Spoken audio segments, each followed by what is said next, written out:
Bueno, buenas tardes a todos y bienvenidos a esta formación sobre cannabis y cannabinoides, actividad farmacológica y legalidad de su utilización. Tenemos el placer de contar, ¿me escucháis bien, verdad? Sí. Vale. Tenemos el placer de contar para esta formación con María José Alonso, que es farmacéutica comunitaria, también trabaja en la industria y también es profesora colaboradora en múltiples másteres, como el de fitoterapia de la Universidad de Barcelona y el de dermofarmacia y cosmetología de esta misma universidad. También decir que es académica de la Real Academia de Farmacia de Cataluña. Y como no me quiero enrollar más... y que como tengo muchos años he hecho muchas cosas. Esa es la resumen. Así que nada, ya le cedo a ella la palabra y nada, ya al lío. Muchísimas gracias. Antes de nada, quiero dar las gracias a vuestro colegio por haberme permitido estar hoy con vosotros compartiendo esta charla y, bueno, y personalmente a Monse, que es una estupendísima farmacéutica que además en plantas medicinales lo está dando todo y es una de nuestras colaboradoras de todos los que conformamos las vocalías de plantas medicinales de los colegios de toda España y es una de las más activas. Seguro que la habéis visto además dando algunas charlas así de estas que se han grabado y que el consejo nos pasa y que las hace siempre muy, muy bien, ¿no? Y bueno, y gracias a todos vosotros, porque vamos, a estas horas de la tarde, justo después de comer, hay que tener ganas, ¿eh? Os agradezco muchísimo que hayáis venido a compartir conmigo esta tarde. Yo voy a intentar simplemente daros unos trazos, porque es cierto que cada vez más, antes hablabas de cannabis y pensabas en el fumeta, ¿no? ¿Qué vas a...? No. Y hoy no. Hoy realmente nos damos cuenta, hace muchos años que nos hemos dado cuenta de que el cannabis es mucho más que un cigarrillo de hippies y que el cannabis pues, puede tener muchas utilidades, puede tener propiedades terapéuticas, pero que debido a esta problemática del uso lúdico, del bueno o malo, esto ya depende de que lo considere, lúdico del cannabis, realmente se han tenido pues, digamos, diferentes percepciones y mucha problemática a la hora de utilizar ya no solo el cannabis medicinal, sino incluso esos otros principios activos del cannabis que no siempre quizá se han considerado como cannabis medicinal, pero que pueden darnos también un cierto juego en otros, pues ya sea porque tiene muchos componentes y algunos de esos componentes veremos que pueden estar admitidos como complementos alimenticios, otros se están utilizando en cosmética y nos quedan siempre ciertas dudas de qué se puede utilizar en qué y de qué manera podemos utilizar qué. Entonces vamos a intentar un poco clarificar el panorama del cannabis tal como lo tenemos ahora, porque todo esto es muy cambiante y puede seguir cambiando, ¿no? Entonces, bueno, a ver, me gustaría que pasara, pero no pasa. No pasa, por lo tanto vamos a tener que ir aquí. Pues no, ahora. Bueno, aquí os he puesto creo que os va a quedar la presentación o algo, ¿verdad? Por lo tanto, no os apuréis tomando notas porque todo lo que está en pantalla lo vais a tener. Este es el índice de lo que vamos a hablar y vamos a ir poquito a poco. Bueno, en primer lugar, vamos a contextualizar. Siempre tenemos que contextualizar. Lo primero es qué es el cannabis. Vamos a describir lo que es la planta. Sé que muchos conocemos la planta, sobre todo la hojita, que es lo que sale en todos lados. Pero vamos a ver cuál es la droga o cuáles son las drogas vegetales del cannabis. Vamos a ver qué son los cannabinoides. Vamos a ver que los cannabinoides están muy cerca de nosotros mismos. Vamos a revisar un poquito ese sistema endocannabinoide que nosotros tenemos. Porque contextualizando es como vemos mejor qué propiedades puede tener, qué podemos aprovechar, qué no podemos aprovechar, qué es lo peligroso, qué es lo que no es peligroso y lo que podemos utilizar de una forma segura. Bueno, la planta es una planta preciosa. No sé si la habréis visto alguna vez al vivo y natural. Yo la primera vez que la vi fue en un vecino mío inglés que tenía sus plantitas, que las tenía en su terraza y las regaba cada día. Y además tenemos, yo vivo en un edificio que tiene terracita delante y terracita detrás, y el hombre las iba pasando de adelante a atrás hasta que tuvieran sus horas de insolación. Y realmente es una planta muy bonita. Es una planta que realmente puede llegar a tener un tallo erecto de hasta 4 metros de altura. Y es una planta dioica. Y es importante saber que es una planta dioica porque tiene pie macho y pie hembra. Se distinguen muy bien porque en el pie hembra las inflorescencias son como bolitas, son densas, pero son como plumeritos, como veis aquí, como plumeritos. Son densas, pero con pocas flores, de 5 a 8. Y en cambio en el pie macho son como bolitas. Son inflorescencias ramificadas, laxas, con muchas flores. La hoja todos la conocemos, una hoja palmeada de 3 a 9 foliolos, con márgenes serrados, con muchos tricomas. Esto es interesante porque los tricomas glandulares son los responsables de que luego se produzca la resina, que es la que tiene la actividad, y los tienen tanto sobre el haz como en vez de la hoja, pero no solo de la hoja, sino como veremos también en lo que son las flores, tanto del pie hembra como del pie macho. En realidad es una planta muy antigua, una planta originaria de Asia que luego se ha naturalizado y que se puede cultivar prácticamente en todo el mundo, que se conoce desde 800 años antes de Cristo. Ha sido tejido todos, bueno, cuando yo era chica, la mayor parte del calzado en las zonas rurales se hacía a base de las suelas de los zapatos, a base de la fibra del cáñamo, del cáñamo indiano. Entonces, bueno, se ha utilizado para tejidos, se utilizó para material de construcción, y se utilizó también con fines medicinales desde la antigüedad. Y Carl von Linnaeus, es decir, nuestro querido botánico Linnaeus, en 1753 ya la describió. O sea que estamos hablando de una planta que no es de hoy. Vamos a ver ahora la droga vegetal. ¿Qué consideramos como droga vegetal del cannabis? En realidad se consideran las unidades femeninas desecadas y prensadas. ¿Por qué las femeninas? Porque son las que tienen una mayor cantidad de tricomas, lo que os decía antes. Fijaros en los pelos glandulares, que recubren la planta, en realidad toda la planta, pero sobre todo en las inflorescencias femeninas es donde más tricomas hay, que son los que producen una resina oleosa que la producen como defensa de la planta, para protegerla de plagas, de patógenos, de las radiaciones solares, del viento, de la sequedad, etc. La mayor proporción, como os decía, aparece en la inflorescencia del talo femenino. Recordad que las inflorescencias, consideramos inflorescencias siempre aproximadamente la tercera parte hacia arriba de lo que es la planta, la zona apical, y donde todavía los tallos son tiernos, por decirlo de alguna manera, que no se han endurecido. En la composición cualitativa y cuantitativa de la flor, de la planta del cannabis, es muy variable. Eso es lo que hace que no se pueda homologar la planta como tal, porque dependiendo de dónde ha sido cultivada, de cómo ha sido cultivada, y no solo de eso, sino de las distintas hibridaciones que se han hecho, pensad que hoy en día, incluso con fines lúdicos, se cultivan variedades de cannabis muy potenciadas en principio activo, en tetrahidrocannabinol concretamente.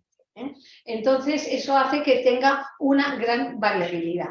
Los principales componentes, ¿cuáles son? Pues son los cannabinoides, que tienen una estructura terpenofenólica, y principalmente destaca el delta 9 tetrahidrocannabinol, el THC, el famoso THC. Pero sin embargo, fijaros que hay más de 60 cannabinoides. Mayoritarios serían el cannabidiol, cannabigerol, cannabinol e incluso el delta 8 tetrahidrocannabinol, aparte de este delta 9, ¿no? Pero aparte de todo eso, contiene alrededor de 500 compuestos que no son cannabinoides. Es decir, fijaros la cantidad de juego que nos puede dar esta planta, porque tiene flavonoides, fitoesteroles, vitaminas, pigmentos, ácidos grasos esenciales interesantísimos, tienen alfa-humuleno, que tienen ácido cariofileno, esto entre otros muchos. Bueno, pero luego aparte de esta droga vegetal, que es la clásica, tenemos que considerar por su uso el aceite de las semillas. El aceite de las semillas está libre de THC y de cannabinoides y los principales componentes son ácidos grasos omega 3 y omega 6. Es decir, dentro de los vegetales que tienen omega 3, que recordad que el omega 3 de los vegetales es de cadena corta y el de los animales de cadena larga.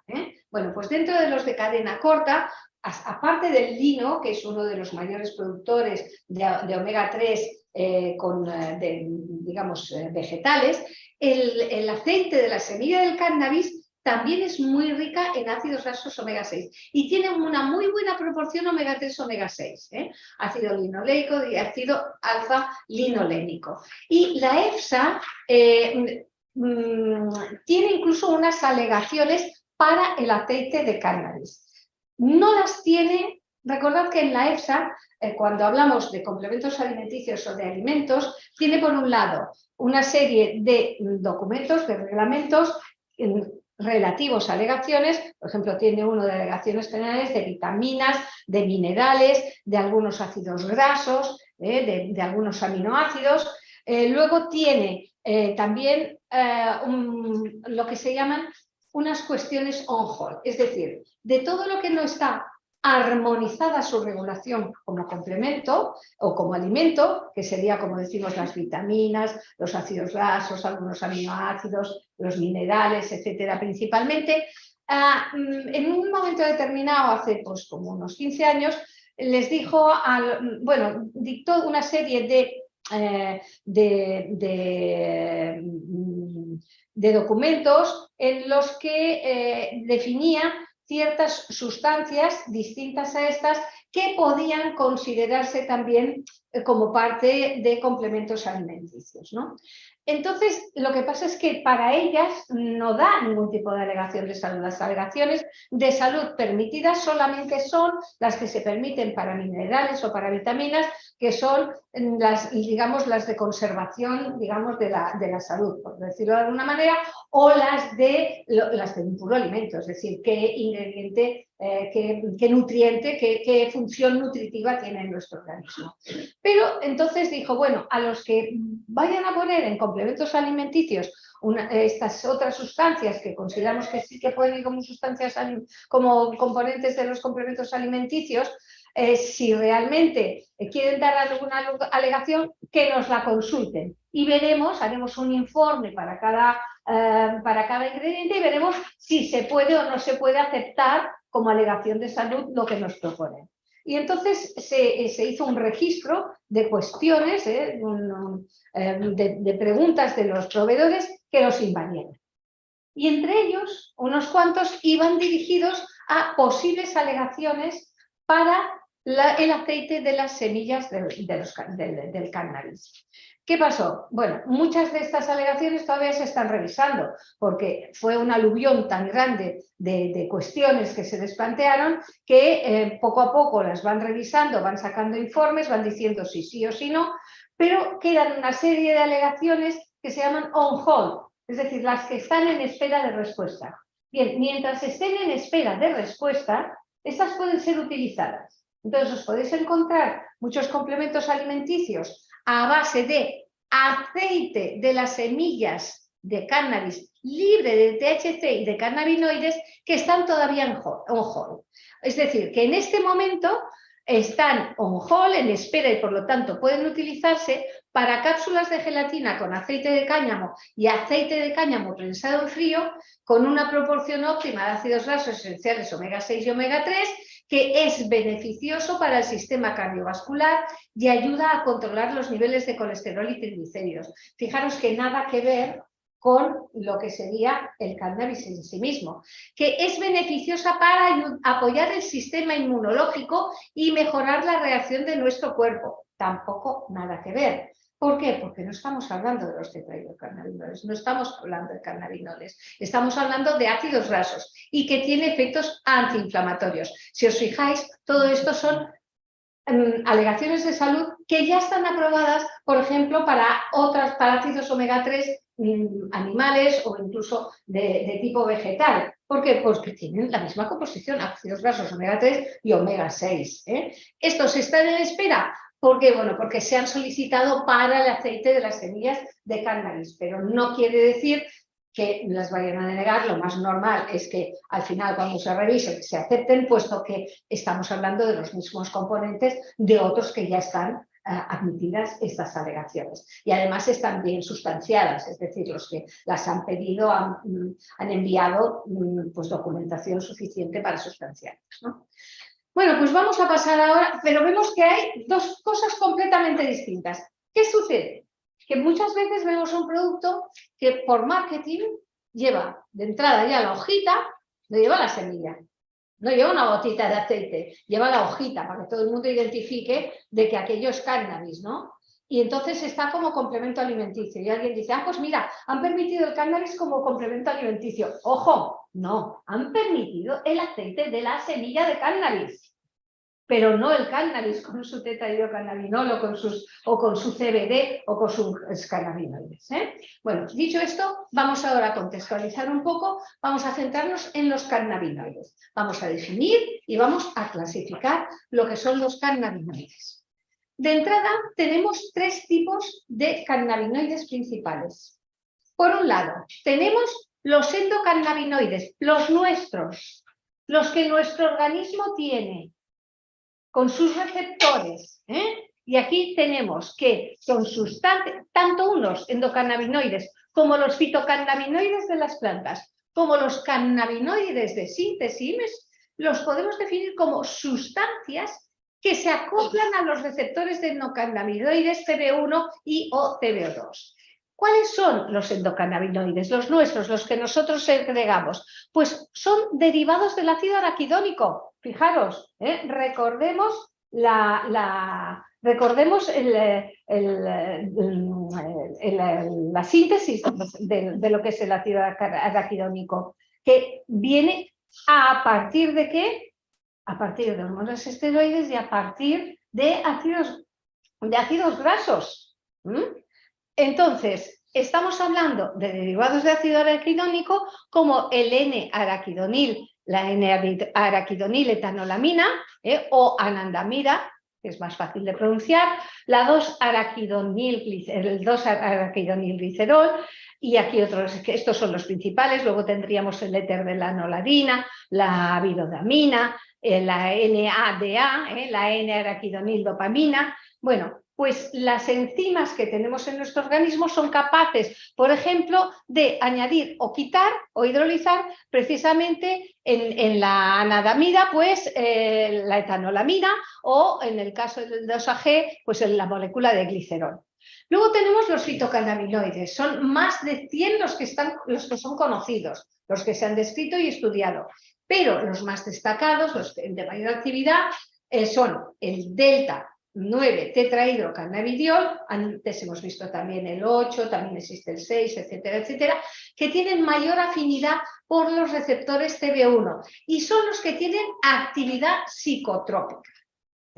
Y luego tenemos el cannabidiol, el famoso CBD, que es el que nos están metiendo ahora por todos los lados, sobre todo para uso tópico, como todos conocemos, que tiene una mayor afinidad al receptor CB2, que es psicoactivo pero no psicotrópico. Y dices, vale, ¿en qué nos diferenciamos psicoactivo y psicotrópico? Bueno, ¿quién me sabe decir qué diferencia podríamos encontrar? No era una pregunta retórica, ¿eh? Bueno, venga, que estamos en la hora de la siesta. Un psicoactivo me puede activar unas ciertas zonas de mi psique, ¿vale? Pero un psicotrópico, ¿qué diferencia hay? Que puede activar o puede desactivar, y que además, cuando hablamos de psicotropos, nos encontramos con que tienen un efecto adictivo en nuestro organismo, ¿vale? El psicoactivo no, el psicotrópico sí. Es decir, los que van a los receptores CB1, estos tienen una acción adictiva, mientras que los del CBD en principio no. ¿no? Bueno, cannabinoides de síntesis. Existen también cannabinoides de síntesis, que son moléculas de síntesis que están basadas en estas moléculas de los fitocannabinoides, pero con una modificación estructural. Y generalmente o introducen o sustituyen grupos lipófilos. ¿Para qué? Generalmente para incrementar esta acción psicotrópica. Y son lo que se llaman los NPS, Novel Psychoactive Substance, de los cuales no se conoce su seguridad. Podemos conocer bastante bien la seguridad de los fitocannabinoides, pero de los cannabinoides de síntesis, de muchos no se conoce. Y ese es el gran problema de muchas drogas de diseño derivadas de los cannabinoides. ¿De acuerdo? Bueno, aquí tenéis, pues, por ejemplo, para que veáis químicamente distintos fitocannabinoides, ¿no? Aquí tendríamos el cannabidiol, el CBD, el tetrahidrocannabinol, cannabinol, el delta 9, THC. Aquí vemos los cannabinoides sintéticos más conocidos y aquí tendríamos nuestros endocannabinoides. Vemos que realmente, bueno, las moléculas son muy familiares las unas a las otras, muy parecidas. Bueno, vamos a ver ahora nuestro sistema endocannabinoide, qué funciones tiene, en qué órganos y en qué órganos tenemos los receptores. Bueno, el sistema endocannabinoide, también llamado familiarmente SEC, del cuerpo, es un sistema de comunicación entre las células. Su principal función es esa, comunicar. Es un sistema de neurotransmisión que se encuentra en diferentes zonas y tejidos del organismo y está compuesto por los receptores de los cannabinoides, CB1, CB2, el TRPV1, los PPAR gamma, que ahora también se estudian mucho, etcétera, que son responsables y luego las enzimas. Los receptores son responsables de recibir sustancias también, es a donde nos van a ir a parar también los externos, los fitocannabinoides o los de síntesis. Luego tenemos las enzimas. Y estas enzimas están encargadas, son las responsables de iniciar la síntesis o la degradación, pueden ir a dos bandas, de los endocannabinoides. Y luego tenemos las proteínas transportadoras. Aquí tenemos los receptores, aquí los endocannabinoides, las enzimas responsables de que se formen o se degraden y las proteínas transportadoras de los receptores a los endocannabinoides. El sistema endocannabinoide es esencial para que el cuerpo funcione con normalidad. Si nuestro sistema endocannabinoide no funciona bien, nuestro organismo en general no va a funcionar bien. Y no solo se encuentra en el ser humano, sino también se ha identificado en mamíferos, en pájaros, en anfibios y en otros animales. Y las funciones, bueno, al encontrarse tan repartido por el organismo, se reparte en muchas zonas y en muchos tejidos, ayuda a la regulación de muchísimos procesos, digamos, bioquímicos y metabólicos, y tiene funciones importantes en el desarrollo del sistema nervioso central, en la plasticidad sináptica y también en la respuesta de nuestro organismo tanto a las agresiones endógenas como a las ambientales. Todas las funciones en las que están implicados son importantes para el desarrollo de la vida. Y entonces vemos, pues, que los endocannabinoides están implicados en la neurogénesis y en la neurodegeneración, en la función cognitiva y el aprendizaje, en la motivación y en la recompensa, en nuestra libido, en la regulación por eso los que tienen acción psicotrópica actúan mucho a este nivel, a nivel de la libido, de motivación y recompensa, en la regulación del ánimo, de las emociones, del sueño, de la contractibilidad del músculo liso y la actividad motora, en la regulación metabólica y endocrina, en la ingesta y control del apetito, en la inflamación. Recordemos, al final vienen ácidos araquidónicos, están relacionados, de la nocicepción o percepción del dolor, crecimiento y proliferación celular e incluso en el control de la temperatura corporal. Y aquí pues os he puesto un poco de resumen, ¿no?, de los receptores.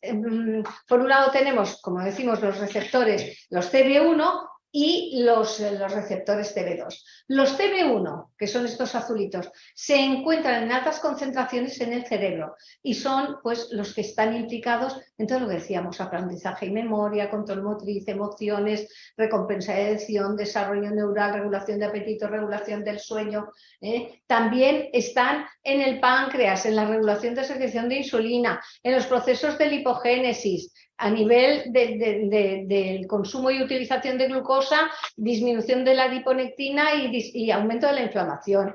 A nivel hepático, aumentan la lipogénesis, la steatosis, disminuyen la actividad de la MPK, aumentan la glucogénesis. A nivel intestinal, disminución de secreción del ácido gástrico, motilidad intestinal, saciedad, y también a nivel muscular, absorción de glucosa, actividad tal. Y como veis, de los receptores del CB2, en cambio, están en muy poquitos sitios. Fijaros la diferencia entre azul y en rojo. Los receptores cannabinoides más abundantes del organismo son los CB1 y los CB2 se localizan principalmente en los tejidos y células inmunitarias como son leucocitos, bazo y amígdalas. Bueno, vamos a ver ahora la actividad de los dos principales cannabinoides que encontramos en las plantas. Por un lado tenemos el delta 9 tetrahidrocannabinol, el delta 9 THC, que tiene, como os comentaba antes, efectos psicoactivos y psicotrópicos y que tiene una actividad antinociceptiva, es decir, es un agente analgésico en ciertos tratamientos contra el dolor crónico. De aquí viene su interés en su estudio y en su utilización, porque sabemos que en esta área tienen mucha influencia. ¿Cuáles serían las posibles indicaciones basadas ya en estudios preclínicos y en estudios clínicos? Pues, por ejemplo, el glaucoma. Tenemos estudios de buen diseño en los que se ha visto que pueden disminuir la producción de humor acuoso.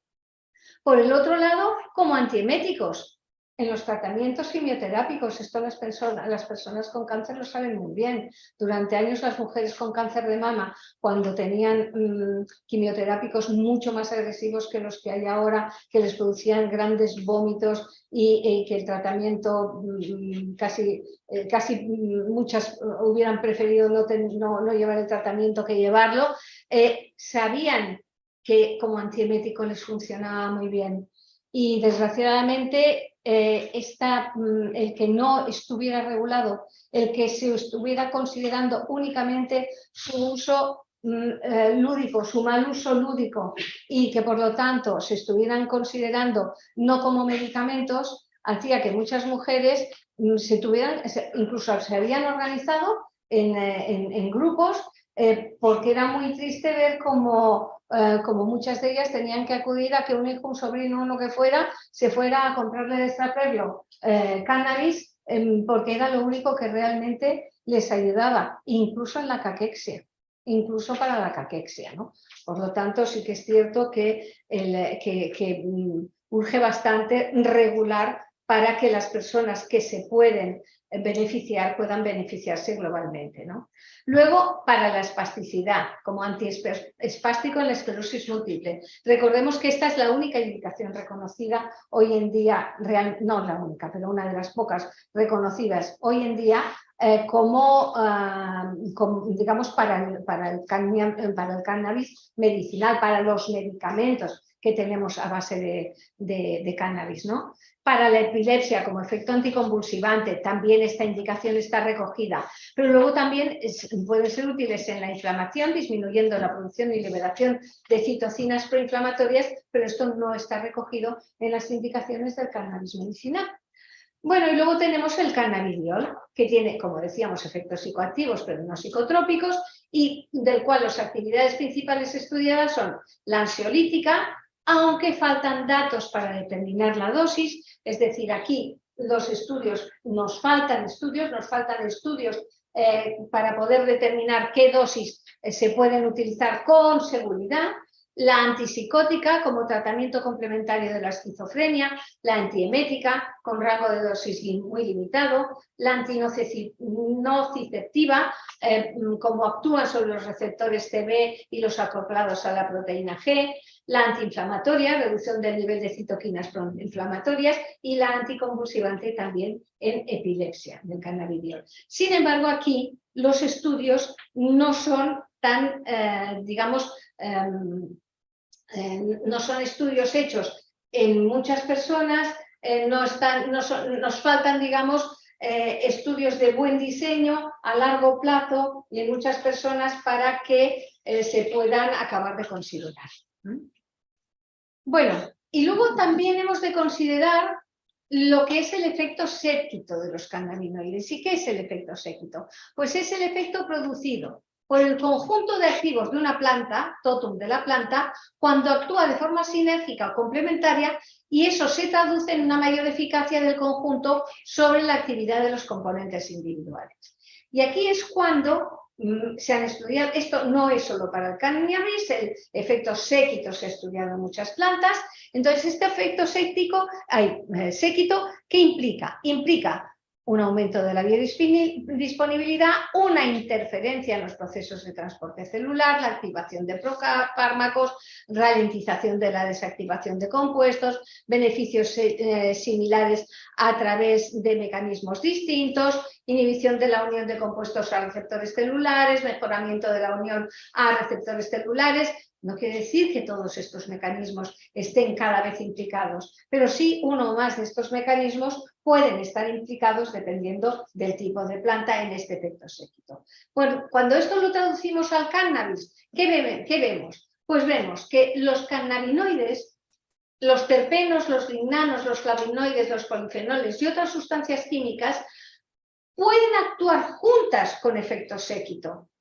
Es decir, que muchas veces estamos utilizando delta-9-tetrahidrocannabinol como medicamento, o podríamos tener la sensación de que, como se ha estudiado otro cannabinoide, este podría ir para tal, el CBD podría ir para cual. Sin embargo, nos estamos olvidando que muchas veces, como en tantas cosas en fitoterapia, el totum de la planta, es decir, un extracto total en el que no solo actuaran los cannabinoides, sino también todas estas sustancias, podrían producir un mayor beneficio y probablemente con muchos menos efectos secundarios. Y esto es lo que también se está estudiando ahora. Esto se está estudiando ahora, se está actualizando, se están haciendo estudios para ver cómo extractos globales de la planta quizá puedan actuar de una forma más suave, con menos efectos secundarios, con menos problemas y de una forma global más beneficiosa. Con el tiempo lo veremos.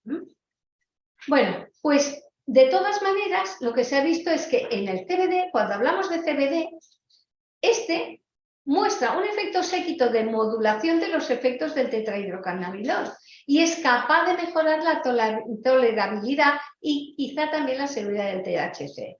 Por eso nos encontramos que dentro de los medicamentos que sí tenemos aprobados como a base de cannabis, como medicamentos, algunos pues contienen THC y contienen CBD. Es decir, no contienen solo el THC.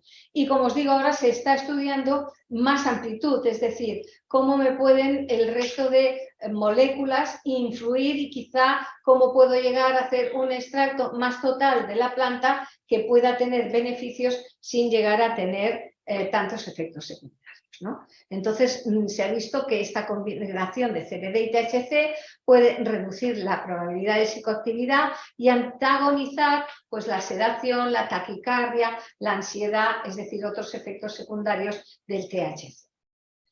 Bueno, pues ahora que ya hemos visto un poco contextualizado qué son los endocannabinoides, qué son los fitocannabinoides, cómo pueden actuar porque van a través de nuestros receptores naturales de cannabinoides, vamos a mirar ahora cuál es la situación de lo que tenemos en el mercado. Que podemos manejar. Por un lado tenemos los medicamentos autorizados, el cannabis, lo que hasta ahora consideramos cannabis medicinal, digo hasta ahora porque esto está en vías de cambiar, sus actividades farmacológicas y la evidencia científica que tenemos. Entonces, vamos a ver cuáles son los medicamentos que tenemos hasta este momento autorizados, lo cual no quiere decir que no haya más, y su situación regulatoria. Mirad, el uso de extractos de cannabis y componentes del mismo origen vegetal o sintético está autorizado en Europa como medicamento con distintas finalidades y catalogado como estupefaciente. ¿De acuerdo? En la actualidad hay 3 medicamentos a base de cannabinoides que están autorizados en Europa: el Sativex, el Epidolex y el Canemes. Cada uno de estos medicamentos están registrados en Europa, tienen estudios propios para las indicaciones autorizadas. Ya os digo que el Canemes nosotros no lo tenemos en España. Aquí solamente tenemos Epidolex y Sativex. Vamos a ver las diferencias. El Sativex, ¿qué? El Sativex lo conocemos todos porque lo manejamos, porque es un medicamento, ¿no? Más o menos, pero lo manejamos. Es una solución para pulverización, tiene un registro europeo descentralizado, es decir, se hizo un registro único para toda Europa, está descentralizado, es decir, que una vez se ha registrado en Europa, ha tenido un reconocimiento único en toda Europa. La composición por pulverización de 100 microlitros es en 2,7 miligramos de delta 9 tetrahidrocannabinol, el dronabinol, que se llama dronabinol también, 2,5 miligramos y 2,5 miligramos de cannabidiol en extracto vegetal. ¿Por qué esta combinación? Por lo que os comentaba antes, porque el CBD va a paliarme muchos de los efectos secundarios del THC y va a colaborar en su efectividad. ¿Para qué está aprobado? Está aprobado para aquello que los estudios en un número suficiente de población se vio que era eficaz y seguro, que es para la espasticidad moderada o grave de la esclerosis múltiple. En este momento se está estudiando añadir una indicación más, que sería la de quimioterápico, pero se está estudiando, todavía no está autorizado, no sabemos en qué quedará. De momento, la única indicación autorizada es esta.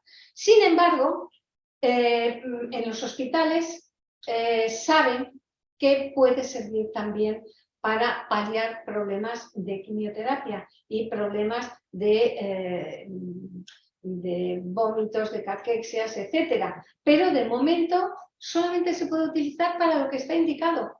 Esa es la cosa, que no puedes utilizar un medicamento más que para aquello que está indicado.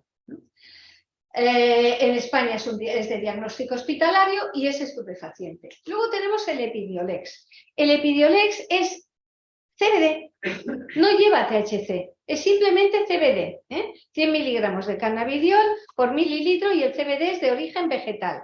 Este tiene un registro centralizado de medicamento huérfano.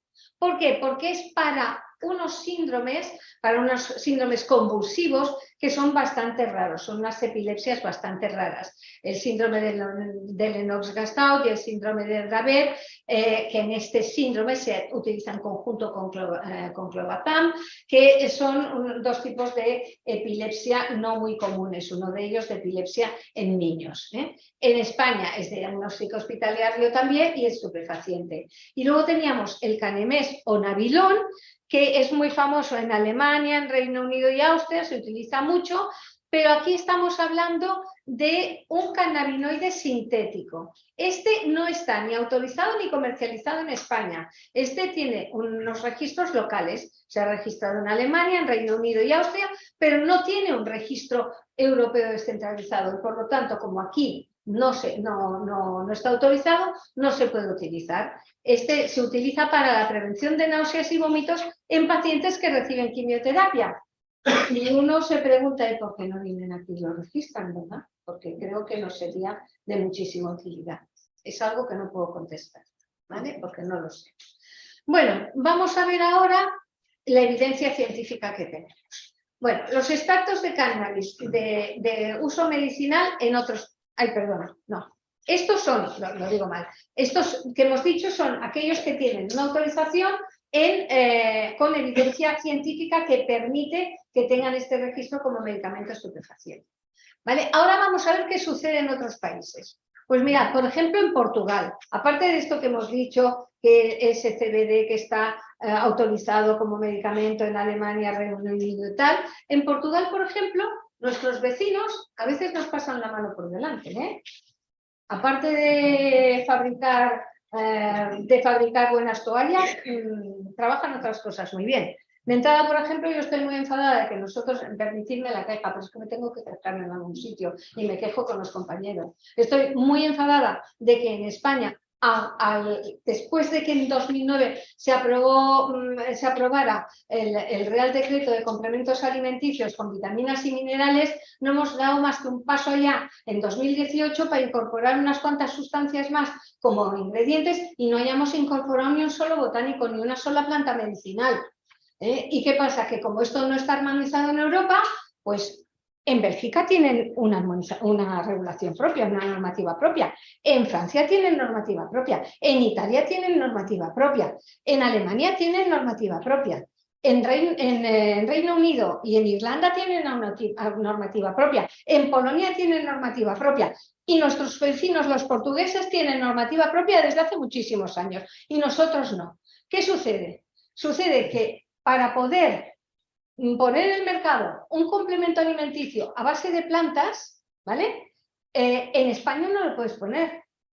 Yo cojo ahora y digo, ay, mira, voy a poner a hacer unas cápsulas de hoja de olivo y lo voy a comunicar como complemento alimenticio. Y dicen, aquí no. ¿Por qué? Porque aquí, como complemento alimenticio, solamente vitaminas y minerales y lo que hay en el 2018 de marzo.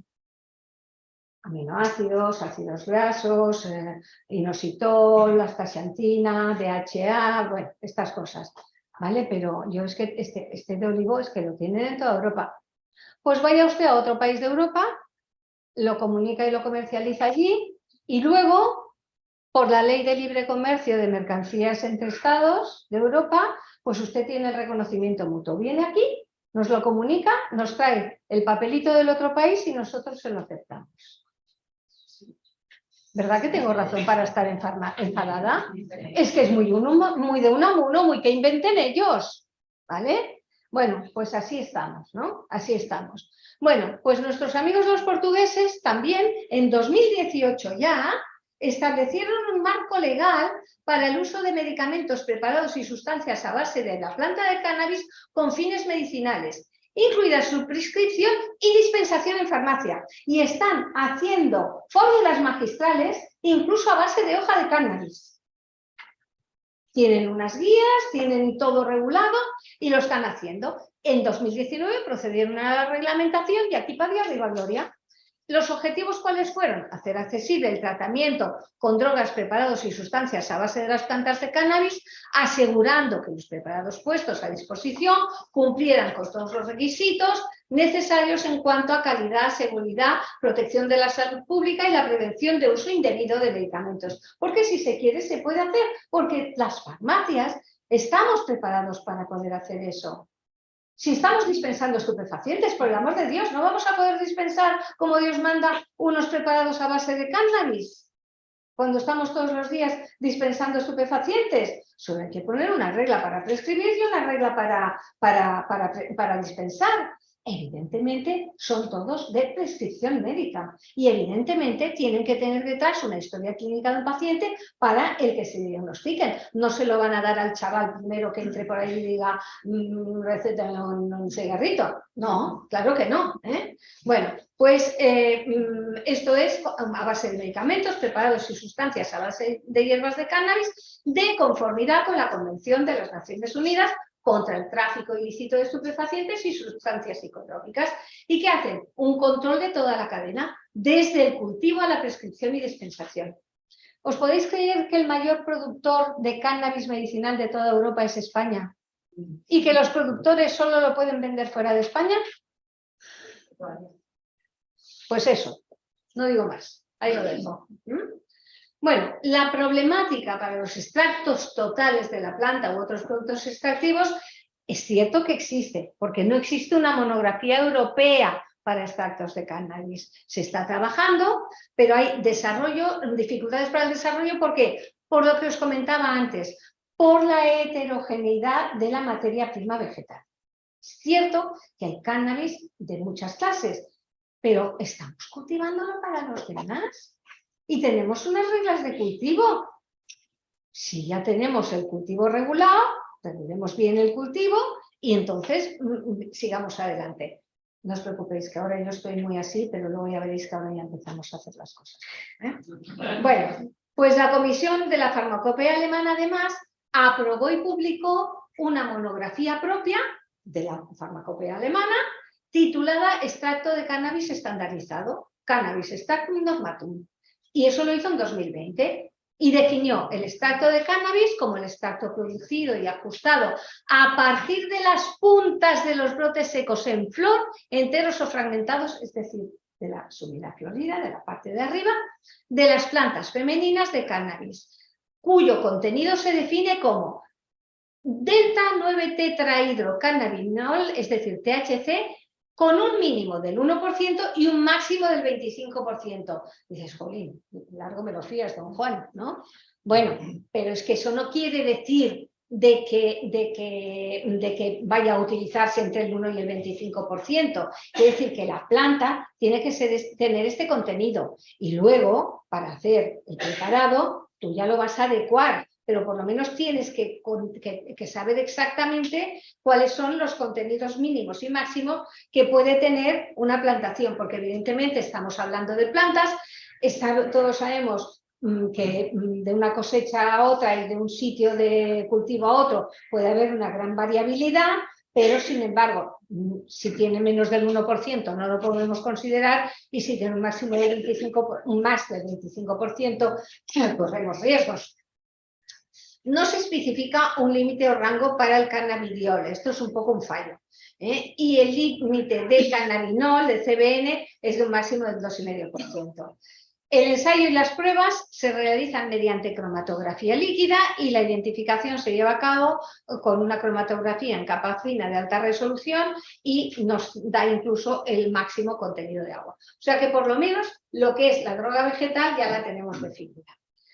¿Y qué evidencias científicas tenemos? Bueno, pues mirad, del uso del cannabis para de extractos de cannabis, como os comentaba antes, hay numerosos estudios preclínicos. Lo que pasa es que hay pocos estudios clínicos, eso es cierto, y también hay que reconocerlo.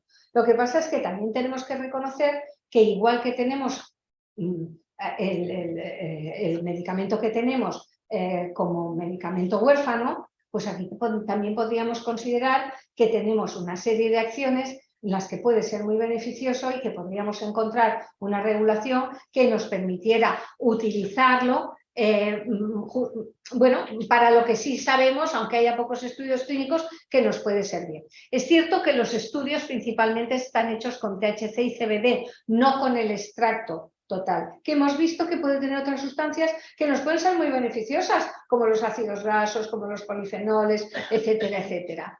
Y debido a la gran variabilidad de los materiales, hay respuestas heterogéneas. Entonces, revisiones. Cuando te vas a buscar evidencia clínica, buscas siempre revisiones, metaanálisis, etcétera. ¿Y qué es lo que vemos? Bueno, vemos las indicaciones principalmente estudiadas: espasticidad, dolor neuropático, dolor no neuropático, ansiedad. Aquí tenemos una revisión que es esta, que incluye estudios heterogéneos con una gran diversidad de productos, desde hierba en diferentes formas de uso a medicamentos de cannabis. Claro, esto no es un incluso cannabinoides de síntesis. ¿Por qué? Porque cuando en un estudio clínico, en una revisión, perdón, incorporamos estudios clínicos con distintas drogas vegetales o con distintos materiales, el sesgo está fijo. El sesgo está seguro. No puede haber el mismo resultado si yo utilizo una tortilla de cannabis, que la usan, que si utilizo un Sativex, evidentemente. Si lo pongo todo en el mismo saco, estoy ya creando un sesgo en los resultados de esa revisión, ¿no? Pero bueno, lo que la revisión concluye es que las principales dosis de combinaciones de THC y CBD son estas que veis referidas aquí, ¿vale? ¿Y con qué se corresponden? Con las de combinación del medicamento Sativex. ¿Por qué? Porque es el que tiene más estudios clínicos de buen diseño, evidentemente. Claro, entonces pues se me sesga hasta ahí. que es normal, ¿no? Entonces, los estudios experimentales sugieren, en cuanto al CBD como monocomponente, sugieren que el CBD en dosis altas puede disminuir la ansiedad y aumentar la sedación mental en individuos sanos. Esta es otra revisión. Y que los estudios clínicos sugieren que el CBD en dosis altas puede ser útil para el tratamiento del trastorno de ansiedad social y posiblemente para el insomnio y la epilepsia. Como vemos, son indicaciones muy diferentes a las de los compuestos que llevan tetrahidrocannabinol, ¿no?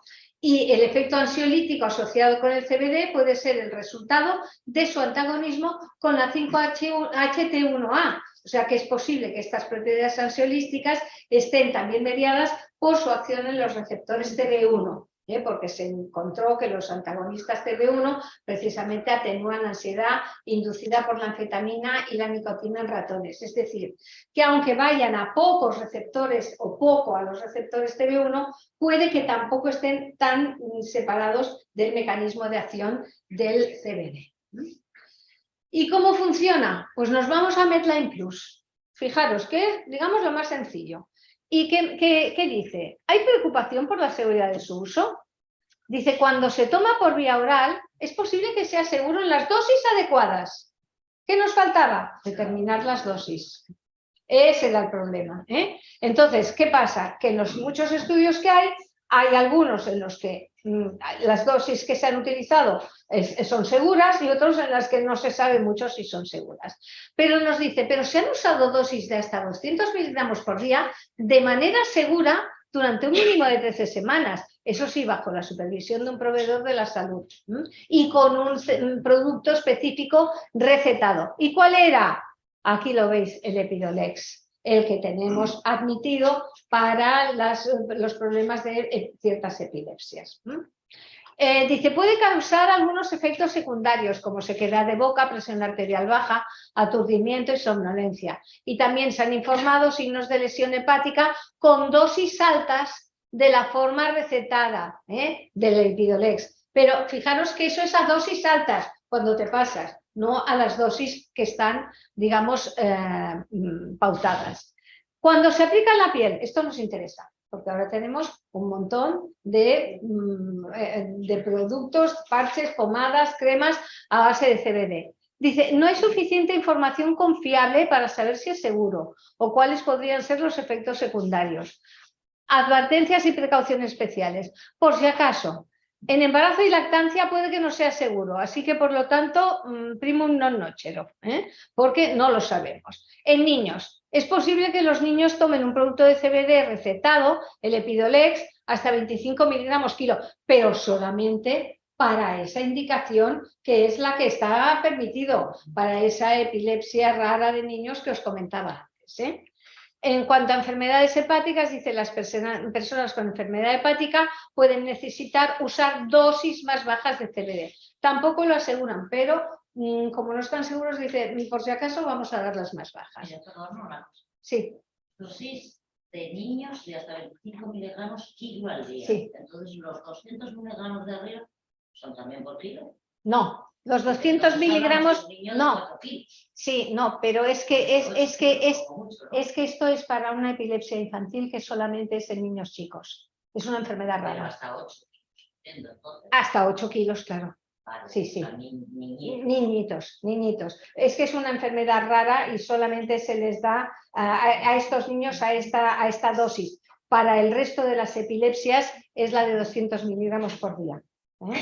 Entonces, ¿qué es lo que vemos? Que es a donde iba yo. Estamos viendo que lo que está relatando aquí en Medline Plus no es más que el prospecto del Epidolex. Es decir, porque es el único con el que tienes estudios que se han hecho en estos dos tipos de enfermedades. Bueno, luego también te habla de la enfermedad de Parkinson y dice que algunas investigaciones sugieren que tomar altas dosis de CBD podría empeorar el movimiento muscular y los temblores en algunas personas con enfermedad de Parkinson. Y bueno, y a partir de ahí pues puedes ir a toda la ficha de Medline y las interacciones con medicamentos, etcétera, todas son las mismas del prospecto de Epidolex. Bueno, entonces, ¿qué nuevas perspectivas tenemos en este momento? No sé cómo voy de tiempo. ¿Era 1 hora y media? ¿Cuánto llevo?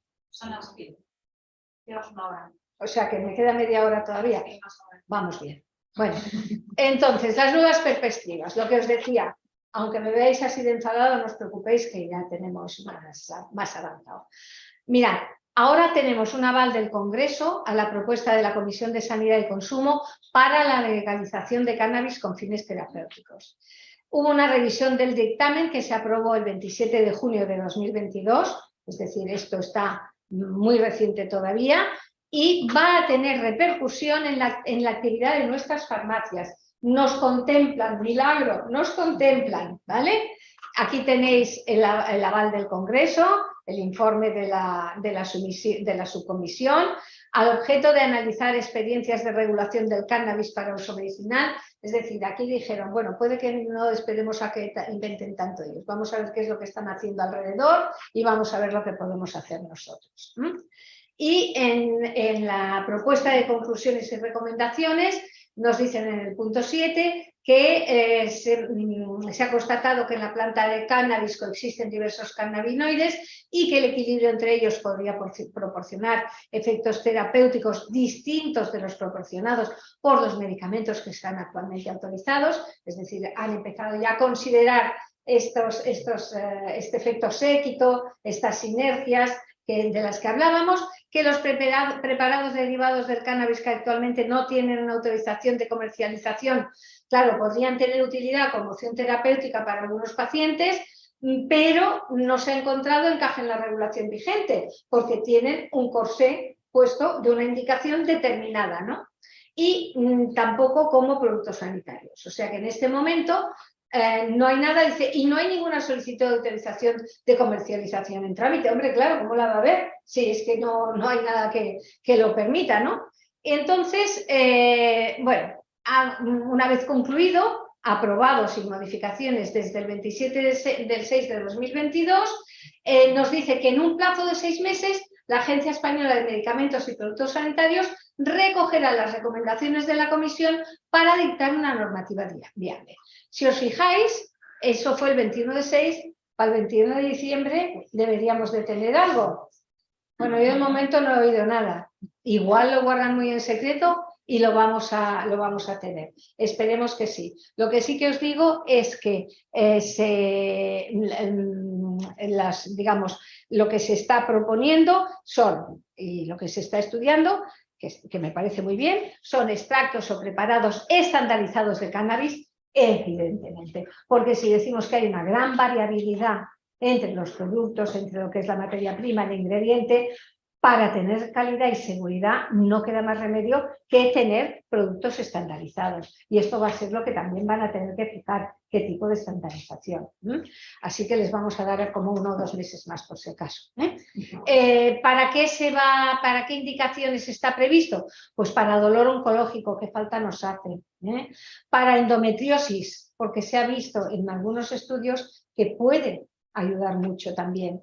Para la espasticidad y la esclerosis múltiple, que ya tenemos nosotros, pero bueno, podría ser también algunas formas de epilepsia, náuseas y vómitos debido a la quimioterapia, que falta nos hace también, y dolor crónico no oncológico. ¿Cuántas personas están con dolor crónico no oncológico sufriendo toda su vida? Con artritis reumatoides, con dolores neuropáticos, que para los dolores neuropáticos también se ha visto que puede ayudar mucho, y se podrá ampliar a otros casos terapéuticos cuando los estudios aporten indicios consistentes. En cuanto a la duración, los especialistas podrán mantener el tratamiento según los resultados y siempre que sea conveniente. Bien, menos mal, no van a cortar y a decir 2 semanas y ya está.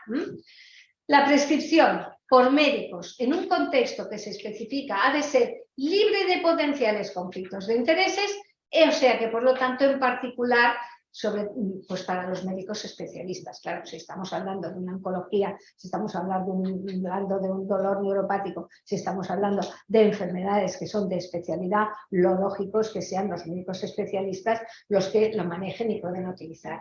Dice, el texto señala que se debe además promover la formación en el uso del cannabis medicinal entre los profesionales de la medicina. Bien, ojalá sea así. Y en cuanto a la dispensación, se abre la posibilidad farmacias hospitalarias y farmacias comunitarias que reúnan requisitos. Es decir, seguramente tendremos que hacer, como para otras muchas cosas, como pues para hacer un depistas de colon o para una formación. Bueno, ¿y por qué no? Como para hacer un SPD tenemos que hacer una formación, como para tantas cosas que tenemos que formarnos, ¿no? Pues muy bien, pues hagamos una formación y luego se podrán hacer fórmulas magistrales con extractos o preparados estandarizados de cannabis que evidentemente solo se podrán hacer en aquellas farmacias que tengan en formulación magistral. Eso es lógico, no va a ser diferente.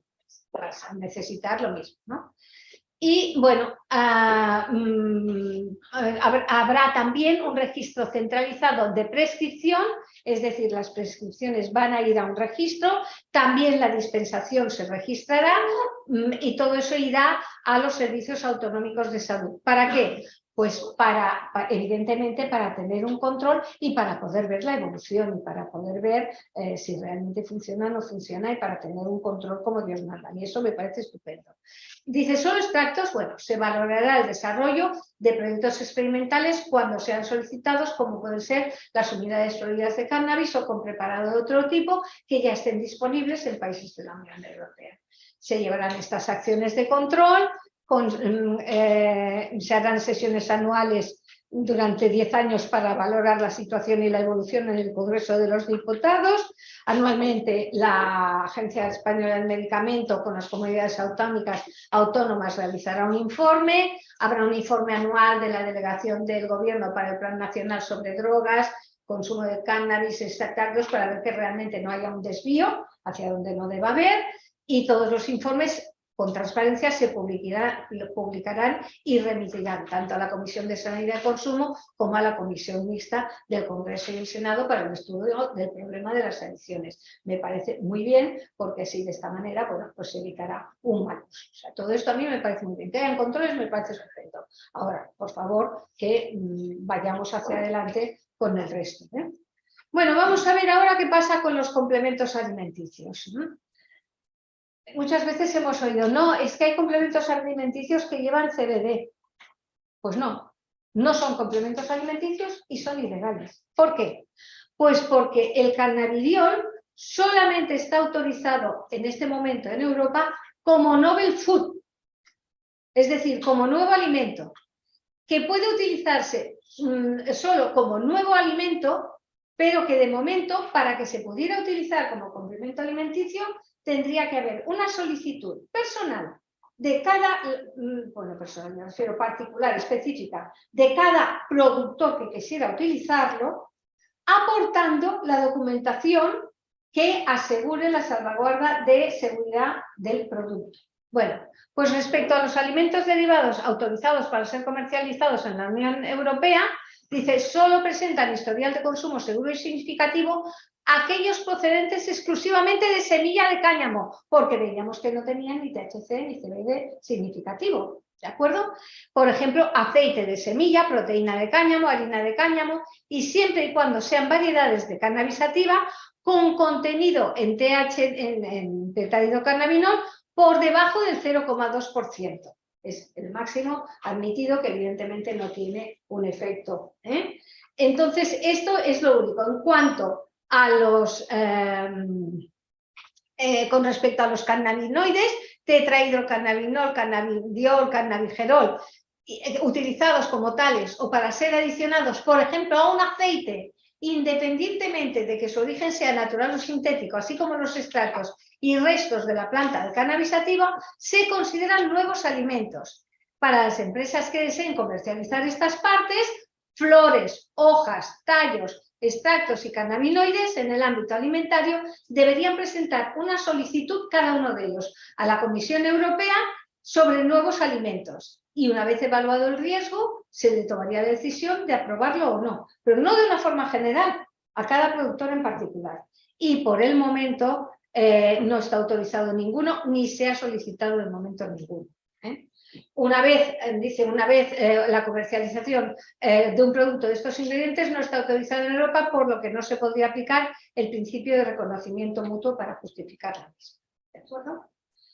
Bueno, en el Novel Food, en el catálogo de Novel Food, ya aparece el cannabis sativa, nos hace la descripción y dice que se pueden considerar como novel food.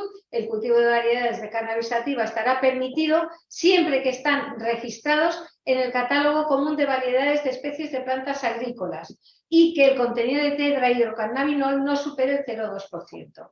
Algunos productos derivados o partes de la planta, como semillas, aceite de semilla, harina de semilla de cáñamo o semilla de cáñamo desengrasada, sí tienen un consumo en la UE y por lo tanto no son novel food y por lo tanto sí pueden ser complementos alimenticios. ¿Vemos la diferencia?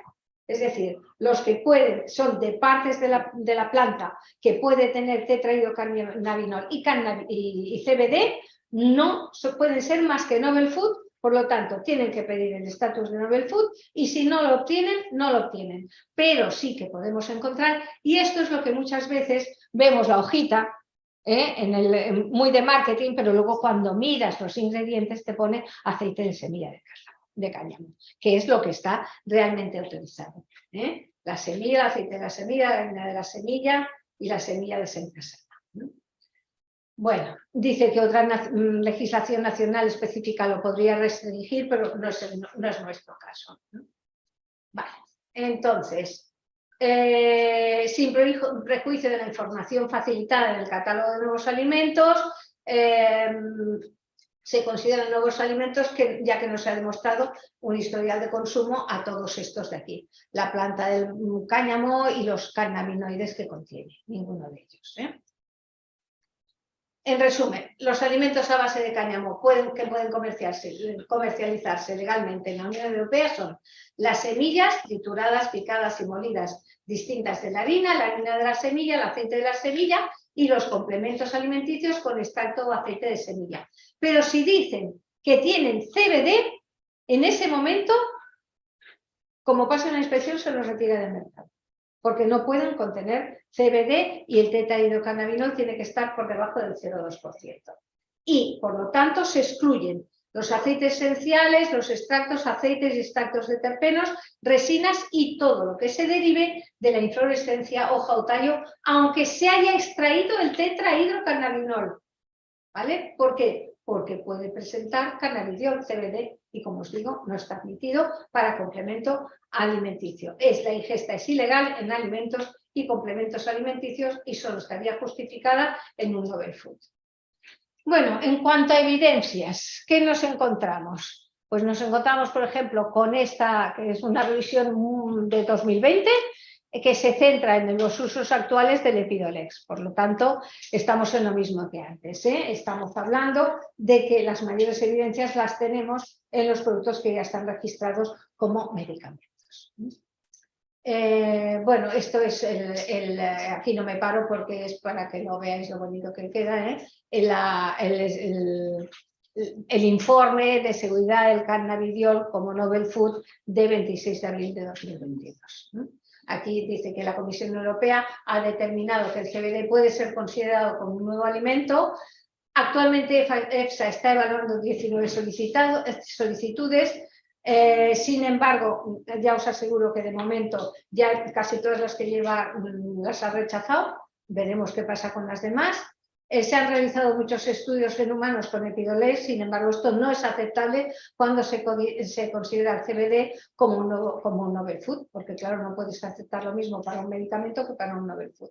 Entonces, ¿qué sucede? Que muchos de los que han presentado las solicitudes presentaban como literatura de apoyo los estudios publicados por Epidolex y les han dicho, hombre, no, esto no me vale, Por lo tanto, es necesario aclarar los efectos sobre el metabolismo de fármacos, examinar la toxicidad y bueno, que de momento el panel concluye que actualmente no se puede establecer la seguridad como novel food. Conclusiones, el panel ha identificado varios peligros relacionados con la ingesta de CBD, ha señalado deficiencias tanto en los datos experimentales en animales como en humanos y por lo tanto concluye que actualmente no se puede establecer la seguridad del CBD como ente. O sea que si en adelante alguien presenta más evidencia, lo volverán a considerar, pero por el momento nada.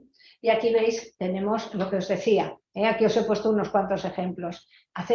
¿Ves? aceite de cannabis, y ves, bueno, el cannabis puesto y tal, ¿y qué ves? Aceite de semilla de cáñamo, aceite de semilla de cannabis y melatonina, cáñamo industrial, variedad semilla, suplemento con cáñamo, sin CBD, claro, ya se cubren en salud, ¿no? Para facilitar la inducción del sueño este de aquí, pero ¿qué lleva? Amapola de California, para que justifique esta alegación, ¿no? Y extracto de semilla, GABA y melatonina, este de aquí, valeriana, lúpulo y pasiflora, este ginseng siberiano, coenzima Q10 y albahaca santa.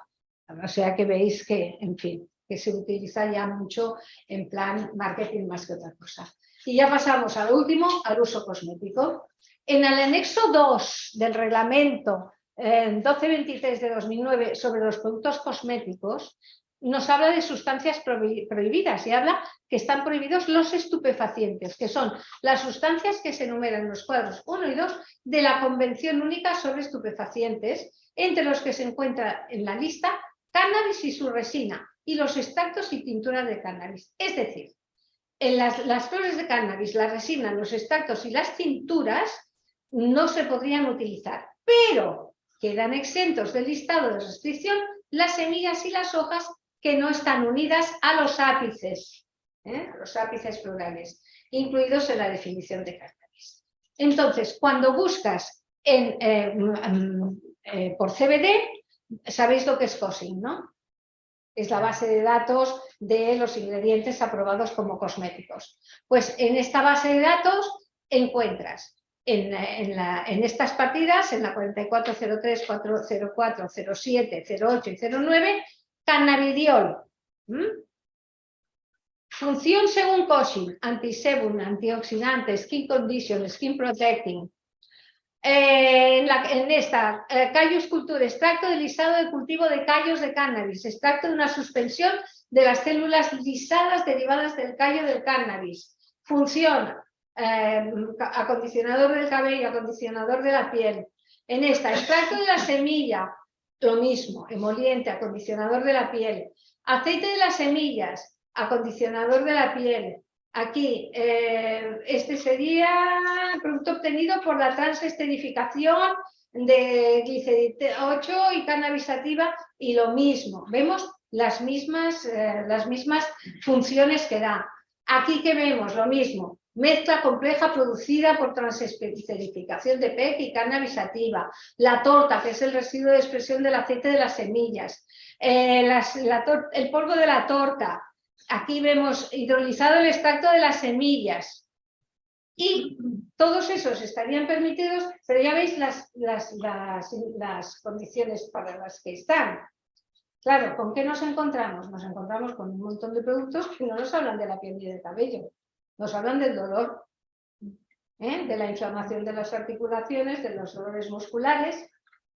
Bueno, entonces, cuando buscas entre sustancias prohibidas, ya ves las prohibidas: extractos de flores, hojas y tallos, del aceite, de las semillas, más los tallos, porque claro, en los tallos sí que hay THC y hay CBD, y bueno, pues lo mismo, tallos secos y molidos, y esta es la realidad con la que nos encontramos, ¿no?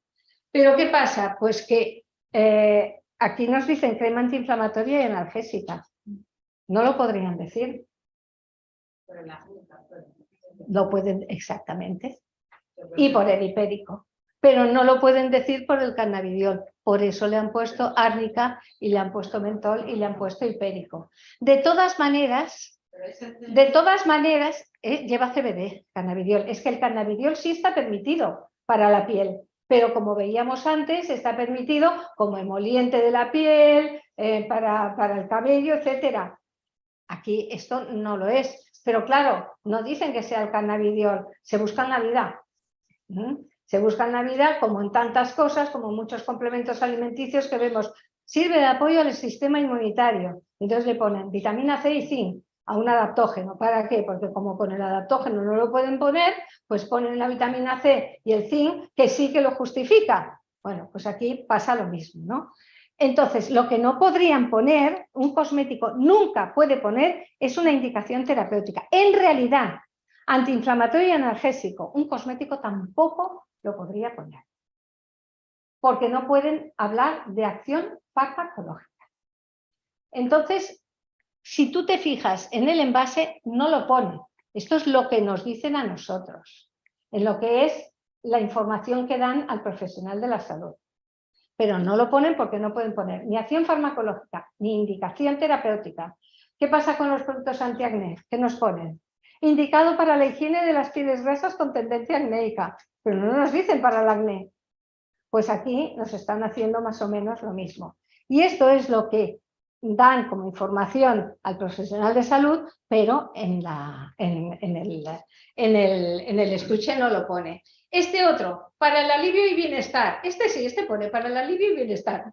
¿De qué? No ponen nada. ¿Y qué lleva? El CBD, arpagofito, árnica y caléndula. Bueno, la gente cuando ve árnica y arpagofito ya sabe para qué sirve. Y ahora, como todo el mundo ya habla de que el CBD es el gran antiinflamatorio, ya todo el mundo te pide cosas con CBD, porque el Vox Populi ha corrido más que la propia normativa, ¿no? Y este otro, cannabis sativa, aceite de semillas, aceite de oliva, extracto de semilla de cannabis para masaje. Solamente pone para masaje. Y dice, nutre, regenera, calma y trata la piel. Está perfectamente autorizado a decir todo esto. No hay ningún problema. Ahora, es cierto que este solo lleva extracto de semilla de cannabis sativa. No lleva CBD. Y este es perfectamente, vamos, está fetén con lo que lleva y para lo que dice. Ahora, vemos este.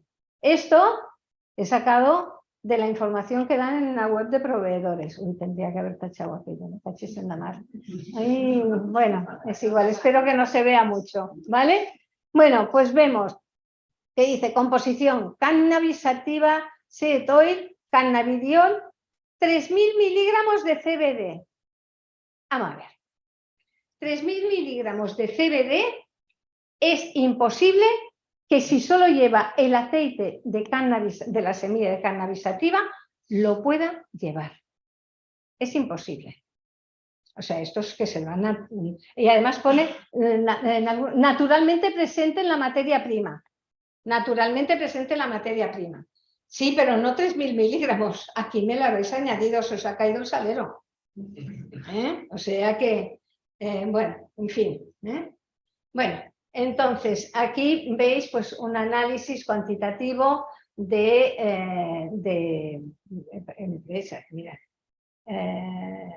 cuantificación del CBD en el aceite del cannabis, ¿no? Pues aquí veis microgramos por mililitro, que es 1,45 por cada 30 mililitros. No pueden ser 3.000 en un mililitro cuando es 1,45. Bueno, aquí tenéis otra composición para que veáis un poco pues, la composición que pueden tener estas semillas, este aceite de las semillas. El ácido linoico, linoleico, alfa-linoleico. ¡Ojo! Que estos también tienen su efecto sobre la piel, un efecto bueno. Bueno, y aquí los productos, lo que podría tener nanogramos. Y este lo he traído porque además estas son amigas mías. ¡Qué caramba! Hay que fardar de los amigos. Estos han hecho un estudio y que además se publicó en el último número del Journal of Agriculture and Food Chemistry. ¿Y qué han descrito? Pues han hecho un estudio con aceite de semilla de cannabis, destacando la presencia de los ácidos grasos poliinsaturados. Por eso os he dicho, ojo, mirad los ácidos grasos que lleva. Así como la de otros componentes menores potencialmente bioactivos y una total ausencia de cannabinoides y por lo tanto no tiene ningún efecto estupefaciente y el perfil lipídico mostró que el linoleico, el alfa-linoleico y el oleico fueron los ácidos grasos más abundantes que obtuvieron un rendimiento de materia insaponificable importante. Y aquí tenéis, pues, por ejemplo, bueno, y este además, este potencial es un potencial beneficioso, no solo por vía externa para la piel, etcétera, sino incluso por vía interna como cardiosaludable, por este contenido de linoleico y oleico que tiene. Y este es un NECA doble ciego, unicéntrico contra placebo para evaluar la eficacia de aceite de CBD tópico en pacientes con neuropatía periférica sintomática, para que veamos que realmente un producto que lleve CBD en uso tópico, que a veces nos queda la duda y decimos, bueno, y en uso tópico realmente puede o no puede tener un efecto. Bueno, pues la verdad es que hay ya estudios en los que se ha visto, este es un estudio muy pequeño, es un estudio piloto, pero es un doble ciego, es unicéntrico, es contra placebo. Y en 29 pacientes, es pequeñito, en 2 grupos, 15 pacientes con un producto que contenía 250 miligramos de CBD por 88,72 mililitros, y 14 pacientes en un grupo placebo en el que solamente llevaba el aceite base.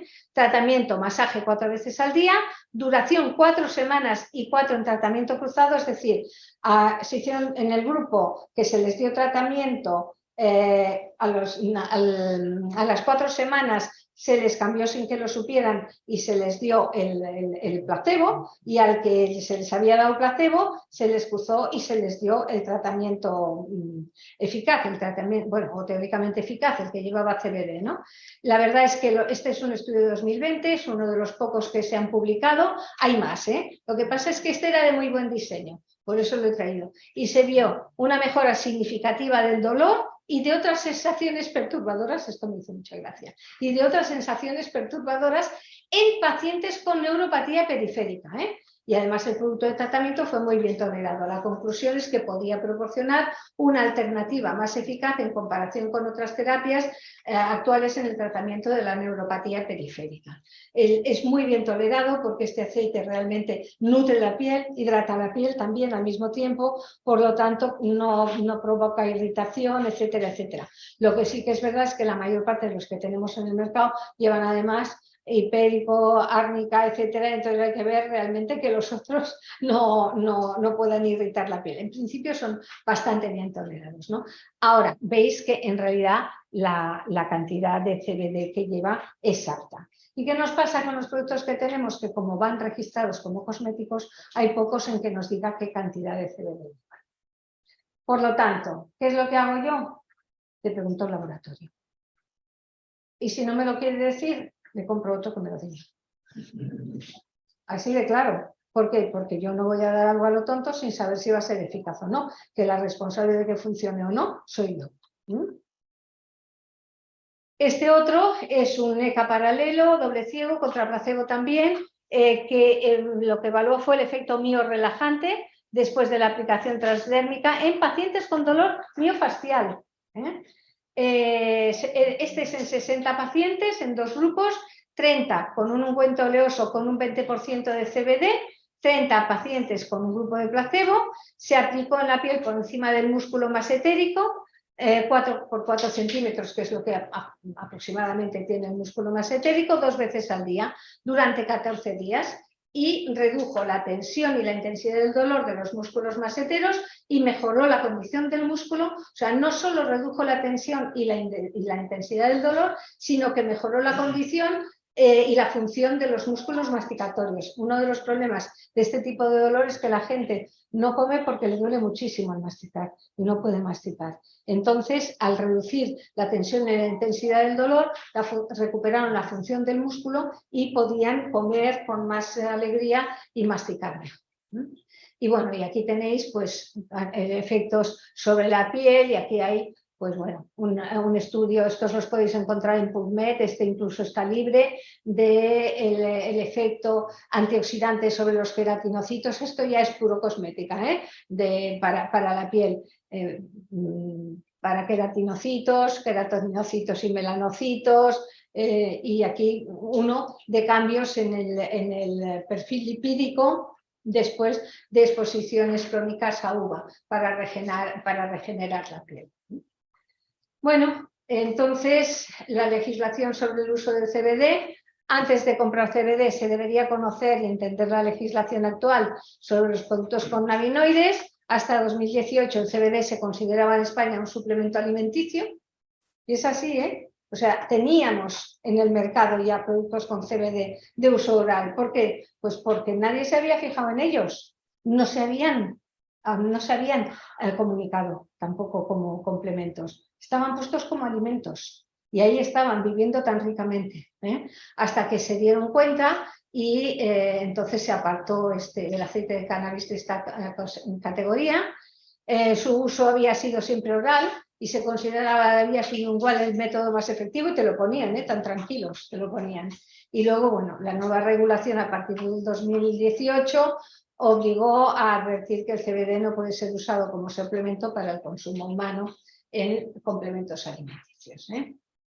No se ha registrado como complemento alimenticio, los productos que estaban en el mercado, como os digo, no estaban comunicados. Yo es que me adelanto, como me lo he escrito yo, me lo sé, entonces me adelanto. En el 2019 la Ecosan retiró del mercado todos los productos que se posicionaban como complementos alimenticios que contenían CBD y hasta que tengan el amparo de una regulación alimentaria únicamente se podrá utilizar legalmente como un producto cosmético de uso tópico. Otra cosa es que luego en esos productos cosméticos de uso tópico, pues con la información que tenemos, pues lo utilicemos para lo que utilizamos. La nueva regulación a partir de 2018, bueno, esto ya lo hemos dicho. En países como Canadá y Estados Unidos, su legislación consideraba el CBD como suplemento alimenticio, por lo que a nivel legal sí puede ser usado para consumo humano, por lo que legalmente se puede tomar el aceite de CBD sublingual. Esto es lo que los productos decían, pero claro, esto es lo que decían, pero no se atenían a la legislación nuestra, a la normativa europea, y la de Canadá pues nos queda un poco lejos. Aquí tenéis experimentos en curso, que todavía no tienen datos finales. Este es un estudio que investiga la biodisponibilidad de CBD y THC en un producto en forma de emulsión. Es un estudio en fase 1. Este es un estudio en 164 pacientes en investigación de dolor crónico de 12 semanas, es un estudio ya en fase 4, pero todavía no tenemos resultados. Y aquí os he puesto una serie de bibliografía para que quiera saber más, y aquí quedo para las preguntas que tengáis y muchas gracias por vuestra amable atención.